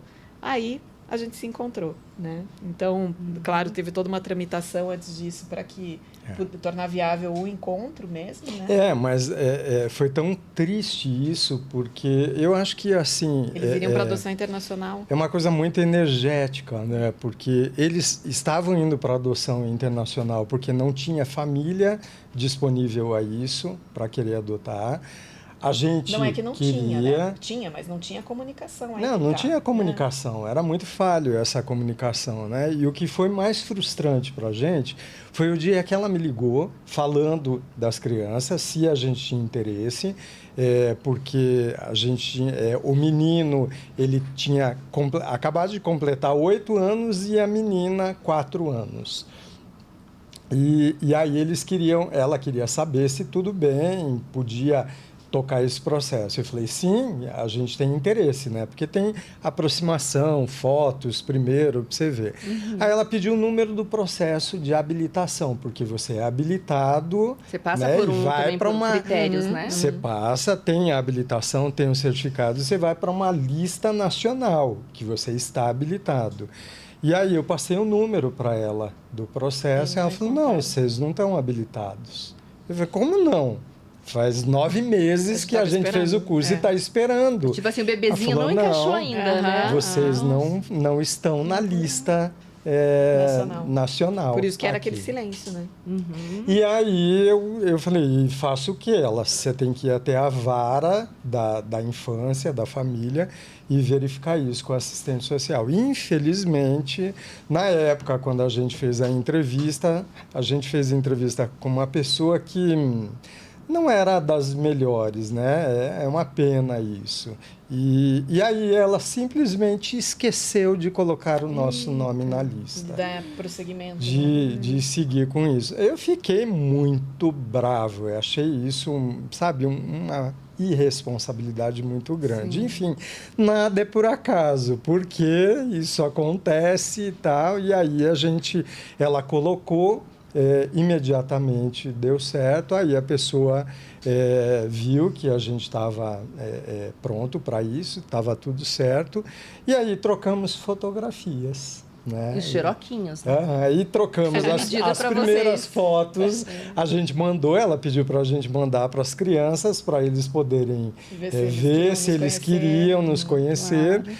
e mandaram uma foto também para a gente. E aí, a partir dali, começou os trâmites da aproximação, que foi uma aproximação muito louca. Também muito rápida, porque a orientação que a gente tinha era: vocês vão se conhecer, daí vocês vão até a cidade deles, depois eles vêm para Curitiba, e a gente vai acompanhando. Não foi assim, foi tipo...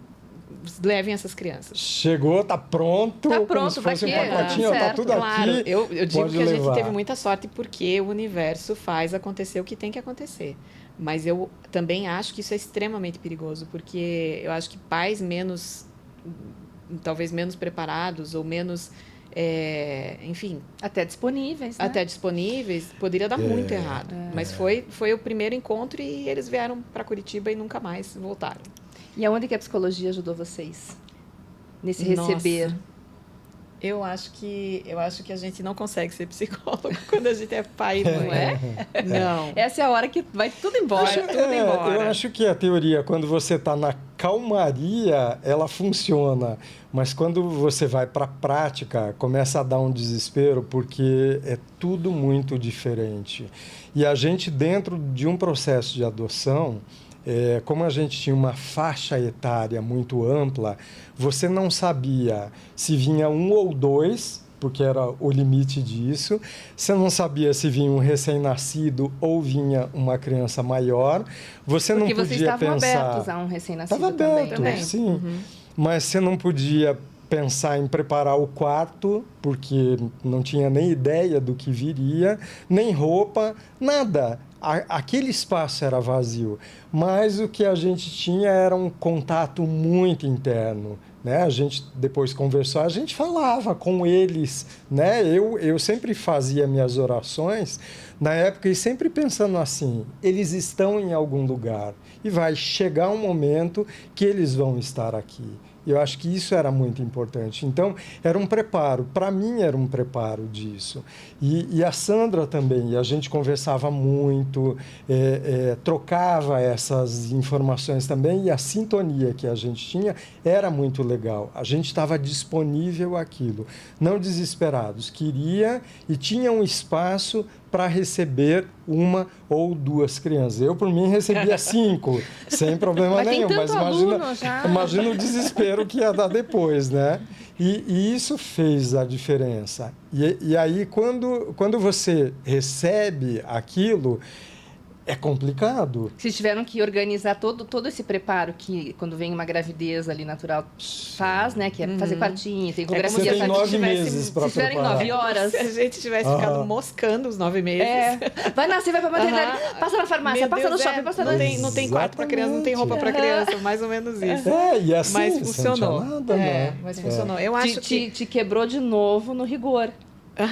Né? Do método, da organização. Sim, a vida é ótima. Não, e era interessante porque em casa, a nossa casa sempre foi muito limpa, muito organizada. Tá? Daqui a pouco eu olhava, era casca de banana em cima do sofá, papel de bala no chão, copo para tudo quanto é canto, brinquedo. Meu farelo. Deus do céu. Comida embaixo da cadeira. Aí, de vez em quando, eu chegava, vamos arrumar isso tudo. Olha só, vocês acham que vocês estão onde? Numa favela? Não pode e tal. Como se favela fosse desorganizada. Uma coisa é uma coisa, outra coisa é outra coisa. Né? Mas é assim, aquela coisa, aquela tensão que existia, porque a gente não sabia lidar com isso.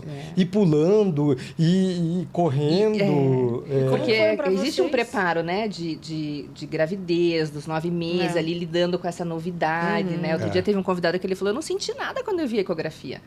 Porque para o homem é diferente isso.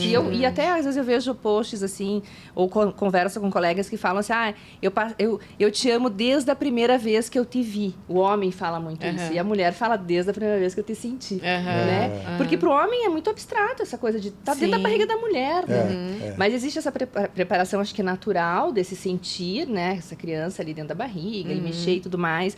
Aí aquela coisa do encaixou, a ecografia, vai para a maternidade. Então, isso, de certa forma, é um preparo preparo para maternar e paternar, né? Mas no caso de vocês vem e aí tem os primeiros meses, depois os primeiros anos.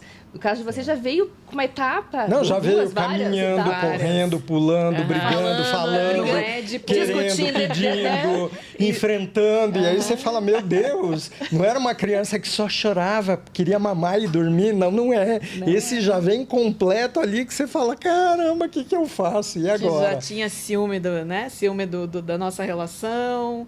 Então, e já queria ficar no meio de vocês, e de repente vocês são só vocês, daqui a pouco já todo esse barulho. Como é que foi pra vocês, inclusive, isso? Do sair dos dois, de um dia pro outro, ter 4? Porque eu tive uma coisa gradativa. Ela teve ali 7 anos de espera. Olha, eu acho que eu nem sei te responder, Luísa, porque assim, a gente não viveu outra coisa, né? Essa foi a constituição da nossa família. E querendo ou não querendo, quantos adultos grandes chegaram pedindo também essa mãe, esse pai na vida de vocês? Então, acho que a maternagem, a parentalidade, ela já estava muito presente, né? Sim. Mas, claro que ter 2 crianças que tinham suas demandas, que tinham suas histórias, que tinham seus traumas, acho que tudo isso, claro que a psicologia corporal ajuda. Mas ela não pode estar ali na relação. Sim. Porque uma coisinha ou outra, a relação a gente tem que ser a pessoa, né? A gente tem que ser quem a gente é, de coração e para acho coração. que a disponibilidade que a gente tinha, e claro que esses conhecimentos, eles eram passados. Eu lembro da nossa filha, com 4 aninhos, ela tinha bruxismo, e aí a Sandra, usando algumas técnicas com ela tal, e a gente sabe disso, né? Tem um comprometimento na oralidade, na amamentação, e aí um dia ela pediu para Sandra para mamar, né? A mamadeira, e a Sandra comprou a mamadeira para ela, dava a mamadeira para ela, e ela se aconchegava, o jeito dela. Então, a gente percebeu que foi também refazer a maternagem. Essa história da mamadeira é bonitinha, porque ela, a princípio, nem era uma mamadeira, ela achou um squeeze na geladeira com uma sobrinha de Nescau. Ela perguntou o que era aquilo, eu falei, é um resto de Nescau. Ela falou, o que é? Mas é uma mamadeira? E eu falei, aí eu entendi, né? Eu falei, é uma mamadeira. Ela falou, ai mãe, você me dá? Imagina, né? Eu não tive, eu tive uma criança que pediu para mim que queria mamar. E aí ela queria muito mais do que mamar, né? A mamadeira? Daí eu falei, tá, pode ser, deixa eu terminar a louça. E aí eu vou te dar a mamadeira. Terminei a cozinha, não sei o que, ela foi para a sala. E daí eu comecei a dar a mamadeira e ela ficou olhando a televisão. Daí eu falei, não, mas espera aí, também não vai ser assim. Vamos pro quarto. Vamos fazer isso direito. Aí fui pro quarto. Daí eu falei, arruma o quarto lá onde é que você quer mamar. Ela foi pro nosso quarto. Arrumou tudo bonitinho, dobrou a coberta, acendeu os abajures, deitou na cama. E porque daí ela tinha 4 anos, ela já estava toda sensualizando ali, né? Sim. Mas a coisa mais linda, a atitude dela, né? De viver mesmo tardiamente essa necessidade. E aí eu peguei ela no colo, enorme, né? Aquela criança enorme. Ela era miudinha, mas mesmo, né? 4 anos. Coloquei ela no colo e dei essa mamadeira. Depois ela quis comprar uma mamadeira, mesmo ela pediu para você, né? Um dia aleatório, assim, a gente fazendo compra de farmácia e ela rodando, até que ela veio e perguntou pro Henrique, pai, você compra para mim uma mamadeira? Comprou a mamadeira. A gente permitiu, né? A gente permitiu que todas essas vivências que eles não tinham tido, que eles pudessem refazer da forma deles. Né? A gente também não sabia o que fazer. Né? Então, a gente aprendeu muito com eles. E também teve uma questão muito linda assim, que aconteceu, de um dia da gente estar num conflito tremendo, sei lá pelo quê. E o Henrique foi conversar com o nosso filho e falou para ele que se ele não nos adotasse, não ia dar certo. Dali por diante, de novo me arrepia, porque assim, ele parou, falou, né, acho que na cabecinha dele de 8 aninhos ali, ele pensou, né, tem uma parte que é minha. Eu disse para ele, porque eu estava com um conflito muito grande, eu falei, olha, a gente fez uma escolha em te adotar. Nós somos uma família e queremos... Adotado, né? Todo mundo é adotado, né? Porque o conflito dele era tipo assim, eu não sou filho porque eu sou adotado. E eu disse, olha, a mãe vem de uma outra família, eu adotei a mãe me adotou. para a gente se casar. A gente adotou a Lupita, que é a nossa cachorrinha. A gente adotou os gatinhos. A gente adotou vocês e todo mundo faz parte da família. E essa família se ama. Então, nós adotamos você, porque nós te escolhemos. Mas, se você não nos adotar e não nos escolher, não vai dar certo. Então, você também tem que pensar no que você quer fazer. Ainda deu um com tempinho isso. para ele pensar. Falou, amanhã você me diz se você quer adotar a gente. Essa, eu acho que talvez E fez isso toda a seja diferença. muita psicologia, É. né? Que vocês talvez inconscientemente, né? tenham utilizado a Exato. favor Que de daí vocês. eu acho que volta lá no início. É quem a gente é, né? Não é uma profissão, não é uma técnica, não é uma... É quem a gente é. Porque eu não acredito que o psicólogo não venha para terapeuta, enfim, não venha de natureza cuidadora, de natureza disponível. Né? Por isso que tantos psicólogos estão formados e não atuam. São 85% sem atuar. Sério? Nem É sabia dessa muita estatística. gente. Eu fiquei bem assustada agora, recentemente, quando eu vi. Aham. Porque é essa postura de disponibilidade mesmo, né? Exato. Porque a minha filha veio da minha barriga, mas eu também precisei adotá-la. Sim. Né? sim. Eu sou filha de coração do meu pai, mas eu também tive que querer ser filha dele, Sim, né? sim. Não Exato. existe, não tem como não ter a ponte haitiana, né? Que a gente fala. Aham.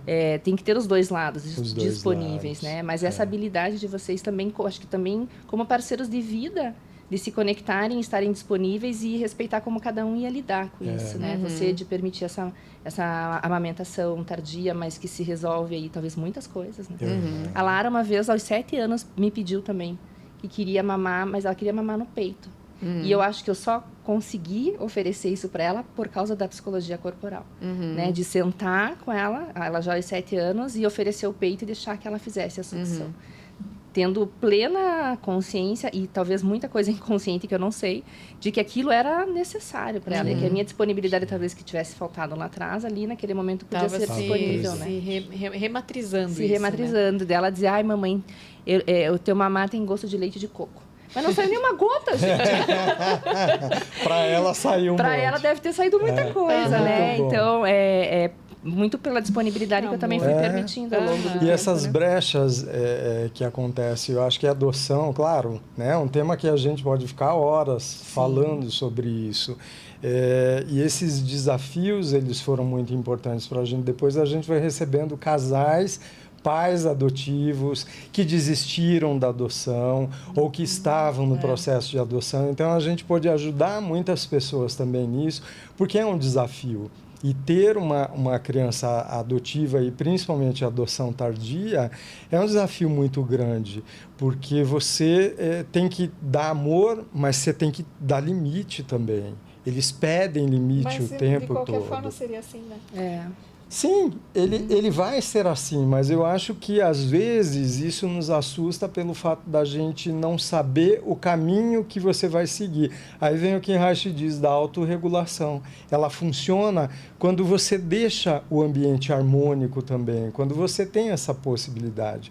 E isso foi muito legal na história deles, que hoje estão enormes já, adultos, e foi muito legal a gente ver a evolução deles, o crescimento deles, a interação deles e a fala deles, de falarem disso abertamente na escola. Desde pequeno eles falavam. Uma vez a professora chamou a gente para dizer que nossa filha devia estar com um problema, porque ela disse para todo mundo que ela é adotada. Lembra disso, né? Sandra, mas ela é adotada. Nossa, mas é que eles são muito parecidos com vocês. Ela fala com orgulho disso, de ter sido adotada. O adotada eu fui escolhida. Isso. Né? O nosso filho uma vez brigou na escola. Eu fui escolhida. E ele disse isso para um coleguinha dele na sala. Que o menino chamou ele de adotadinho, de adotadinho. Querendo ofendê-lo. Ele disse, eu tenho orgulho porque meus pais me escolheram. E os teus que não te escolheram. E os teus que te aguentaram. Exatamente. Mas eu me conecto com isso do Rafa, porque como eu sempre disse que o meu pai me escolheu, e toda vez que eu digo, até hoje, que ele me escolheu, eu digo com uma sensação de poder mesmo, de que ele olhou para mim e me escolheu. Pertencimento, aquilo, né? Diante de todas, eu fui escolhida, né? E ele sempre fala assim, que você era um bebezinho, porque eu tinha 6 meses quando ele me conheceu. Você era tão linda.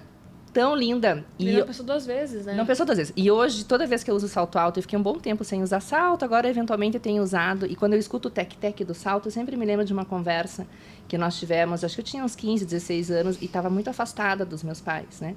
Já estava trabalhando e tudo mais, mas especialmente do meu pai. E um dia ele chegou para mim e falou que ele queria ouvir mais o tec-tec do meu salto. Porque comecei a trabalhar muito cedo, já usava salto muito cedo. Mas, sobretudo, a minha alegria de viver, que eu andava muito quieta.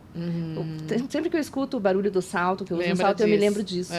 É bem simbólico, assim. Então, essa coisa do ser escolhido, jamais alguém que vai querer derrubar essa ideia de você é adotadinha. Isso é de um poder, né? Eu acho, do universo. Eles nunca se abateram. Isso que as pessoas olha que sofre, né? Porque eu acho que se não tem esse tipo de preconceito do adotadinho, porque eles passaram várias vezes por esse tipo de tentativa de ofensa, né? Nunca se abateram. De outro lado, também tem aquilo de que olhavam pra gente e diziam, nossa, que coisa linda. Sim. Nossa, não e é. Você, eu quis. Você quis, você decidiu e se aceitou e se disponibilizou. E como foi para vocês lidarem, se houve o preconceito do não poder conceber naturalmente, né? Ou fisiologicamente. Eu acho que sempre tem. Sempre tem. Até no curso de adoção. Eu lembro que a gente chegou, né? Recebemos uma apostila e dizia, na primeira, lá em cima, a frase, entre aspas, a adoção dá para o casal aquilo que a natureza negou. Eu falei, gente, vamos começar assim. Já de cara. Os dois pés na porta. Nossa, você pensa... Você está estragado. Começa por aí. Pensa, né, a minha motivação para seguir fazendo aquele curso com essa frase de cara. Mas não era assim. Acho que foi ignorante, na minha opinião, uma frase dessas. Infeliz. Infeliz. Porque... Mas até quando a gente fala não engravidei de forma natural, a gente já está, inclusive, reafirmando essa frase. Talvez seja de forma fisiológica mesmo, né? Eu acabo usando também essa frase. Mas assim, eu acho que só é um outro jeito, né? Se teve algum preconceito sobre isso, também a gente nem deu. A gente não liga muito para isso. Eu acho que a gente é tão seguro com isso, como os nossos filhos era tão bonitinho.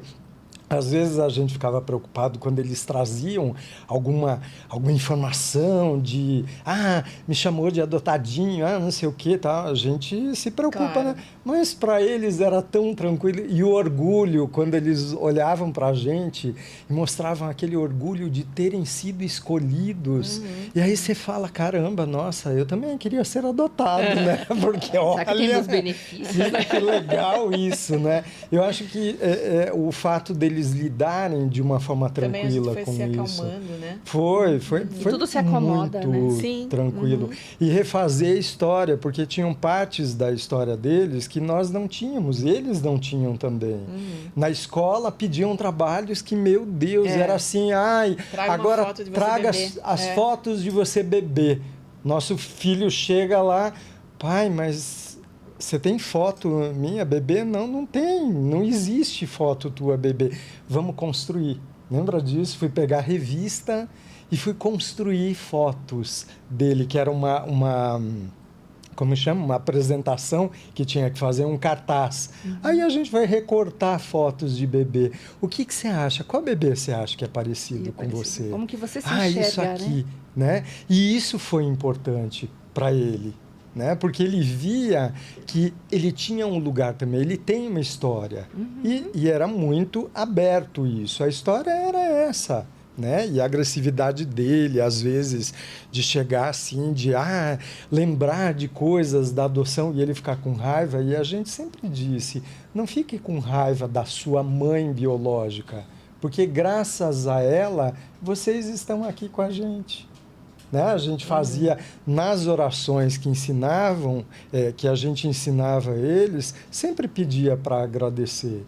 E eu acho que isso fazia diferença, porque assim, foi a história. Essa foi a história de uma pessoa que não teve a oportunidade de poder cuidar de você. Não teve cabeça, né? A gente não sabe o que acontece com uma pessoa. Por trás, né? Mas vocês estão aqui. Isso é o que importa. Então, graças a isso tudo, vocês estão aqui.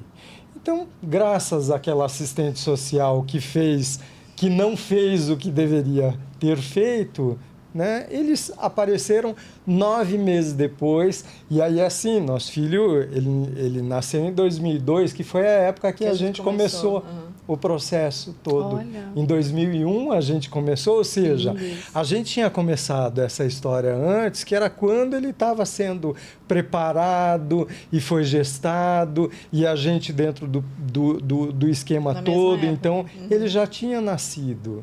E nós precisamos receber esses 9 meses do curso e o preparo também, para a gente se disponibilizar mais ainda. E chegaram na hora certa. Então, eu acho que isso, para a gente, é uma dádiva que a gente acaba tendo também. Eu acho que é muito importante, né? Então, tem muitas histórias disso. Poderia passar muito tempo falando, né? E para nós, graças a vocês, né, a gente também consegue falar um pouquinho de Reich, mas consegue sentir o que é a psicologia corporal, o que é ser acolhido, o que é receber afeto, o que é poder ter a oportunidade de ressignificar tanta coisa dentro da nossa própria história, né? A gente vai chegando aí ao fim do nosso papo bom. E que papo bom, né? Nossa, sim. A gente já sabia que ia ser bom. Uma sessão de terapia. Me sinto no nirvana de novo. Então eu quero deixar para vocês aqui um presentinho dos nossos apoiadores.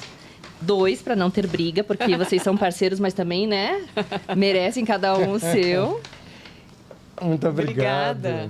Obrigada, que lindo. E agradecer mais uma vez, né, a vinda de vocês aqui, agradecer aos nossos patrocinadores, especialmente PID, impulsionando seu desenvolvimento, e Centro Hospitalar de São Paulo, por patrocinar e ajudar a realizar esse papo bom, esse podcast, e recebê-los aqui. Muito obrigada por vocês terem topado. Todas as pessoas que têm passado aqui têm deixado, assim, mensagens extremamente importantes e validado para nós, né, filha? Que a gente se recarrega na intenção de continuar tendo o podcast, que é deixar um pouquinho de psicologia, deixar um pouquinho também de possibilidade, sobretudo, desse universo aí que ainda vai ser muito explorado, que ainda é debatido de maneira ainda rasa, que acho que dá para se aprofundar muito mais, né? E perguntar a nossa última pergunta, né, filha? Que é o que é um papo bom para vocês? É isso aqui, né? É poder se encontrar sem defesas, né? Sem achar que precisa desempenhar algo. Né? Apesar da gente estar num podcast com um microfone na frente, câmeras nos filmando, eu acho que esse tipo de encontro que permite que a gente seja quem a gente é, né? Claro que eu acho que também a gente já está numa idade que, tipo... A gente já tá meio dane-se, né? Meio dane-se, é o benefício da idade. Mas ainda assim, né, sentir que é tão acolhedor um espaço desses e que a gente pode ser quem a gente é, contar o que a gente viveu. Espero que tenha ficado compreensível para quem for assistir, ouvir. Mas é de coração. Acho que os papos bons, eles envolvem o coração. Para mim, papo bom é troca. Se não tiver troca, não tem papo bom. E troca é isso. A gente fala, vocês falam, vocês perguntam, a gente responde. É sintonia, né? Se não tiver essa sintonia, que a gente chama de ponte radiante, que vai daqui para lá, de lá para cá, aí não tem papo bom. Então, papo bom é a troca que a gente pode ter. Muito obrigado por isso. Antes de finalizar, queria agradecer vocês dois por terem topado estar aqui nesse projeto que a gente, pensou com muito carinho. A gente ficou muito feliz quando vocês realmente aceitaram. Para mim é muito mais do que uma honra ter você aqui, né? Eu falo pra minha mãe, o Henrique mudou a minha vida. Sem ele, eu não seria quem eu sou hoje. E você poder compartilhar o que eu tenho na minha cabeça sobre vocês é maravilhoso. E ser o que a gente pensa e sente. Exatamente. Isso é muito gostoso, né? Muitíssimo obrigada. E é isso. E você que está em casa, até o próximo episódio. O que é um papo bom para você? Acho que eu nunca perguntei isso para os nossos ouvintes. Deixa aqui nos comentários e lembre-se de ativar as notificações, compartilhar, curtir. Isso é feito para você. Então, a gente também conta aí com a sua ajuda para que a gente possa propagar ainda mais esse podcast e ter aí cada vez mais pessoas ouvindo de tanta coisa boa que a gente também tem ouvindo por aqui. Até o próximo episódio.